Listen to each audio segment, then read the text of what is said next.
Hello, traders. It's Andy with Trade Ideas. It is December 20th on a Wednesday, and taking a look at the market. I have to admit, it's harder and harder finding setups, because the market is overextended. We are seeing a little bit of a pullback this morning, but nothing real significant. So, still trying to find setups out there. There's a few. Let's start with this SRRK. I'm liking this. The way this has had a really nice move and hasn't really pulled back this much, kind of been going sideways.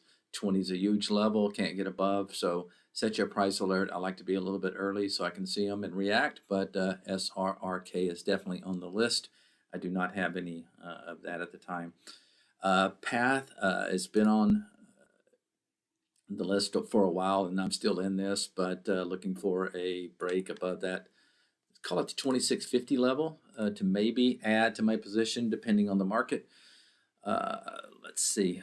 Walmart, I think you can keep an eye on Walmart. Now, this is kind of definitely a pullback. It's not a bottom fishing. It's only, 13% from all-time highs. But I think if it can get, now I did nibble half size yesterday on this, and I think if it can get above that 156 level, could start moving toward this 50-period moving average. So if you're looking for something that's not extended like most stocks are, this could be one to put on your radar.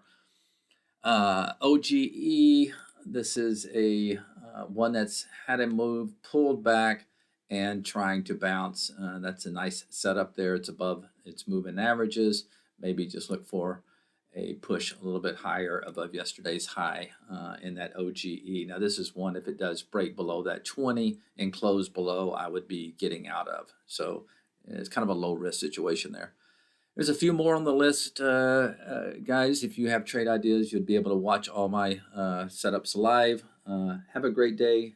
We'll talk to you tomorrow. Bye-bye.